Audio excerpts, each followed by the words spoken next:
Hey guys and gals of YouTube, how y'all doing?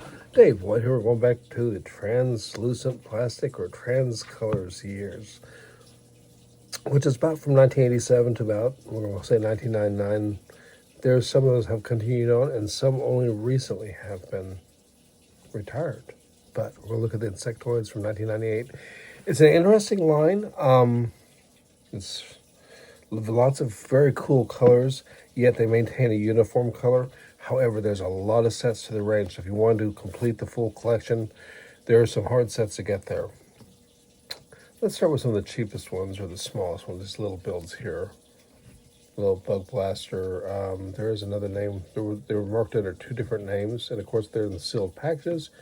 You'll see that. But the detail of the helmet, the figures, printed details, very cool trans colors. Very simple build. Of course, as you know, it's the old grays, and trans neon green is that color. Built on the same base plate, the beta buzzer, different color, but once again, trans neon green. And this one has the unique magnetic sticker on top of this piece here. In this very small set, it doesn't do much. It's just like a power cell. Should note, this one here, normally he has one in his hand, which is kind of a fun thing. It makes you really wonder, but it, to me, sometimes, although I really enjoy this line, and I would like to have all of them, between the names of some of the sets and the look of them, it looks almost like LEGO is just rushing to get them out the door sometimes, but a lot of articulation. There's a, but like I said, I really enjoy the uniformity and these colors, the helmets, also the printing. I mean, it's just truly unique and very beautiful. A lot of fun to it, and like I said, the colors and the look feels actually alien. They were from the Taxia planet and there's a line called UFO that came out the year after, which it changes the arc a little bit. Kind of fun though, kind of interesting. Also, if you want to do an army build, you have flyers as well as ground vehicles.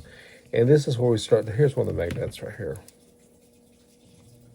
And here's one of those magnetic stickers. And this whole line of space at the time was very heavy and to play with magnets like the magnetizer, which that's a 1990 set, but that whole era of sets seem to have lots and lots of magnetic play features, attachments, ships being attached, escape pods being attached, etc. But I really like the blue here. You don't see usually blue wheels in LEGO at all. The golf pieces used for the eyes is a nice touch, and it just has such a collection of funny pieces and sets. Interesting use. But what's cool about this, if you wanted to do the set for whatever reason, as an army build, you can have vehicles on the ground, you have flyers, and like I said before, this called the Cosmic Creeper.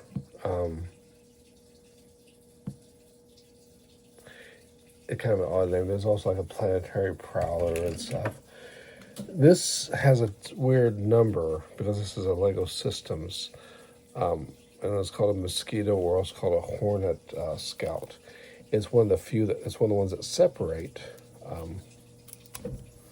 with this stud piece. Some of them use magnets, and so you have two, essentially two ships in one. Once again, a lot of that trans colors, and there's that magnet again, but this one doesn't have a magnet on it, which is interesting.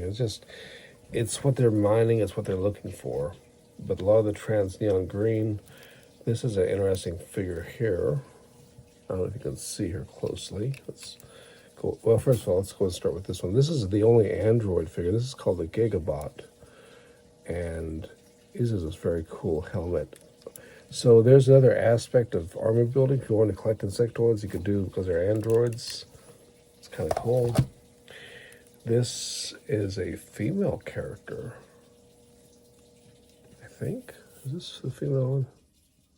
Yeah, this is a female with a female face on a very almost robotic looking character with a very interesting armor piece across her shoulders. Really beautiful detail.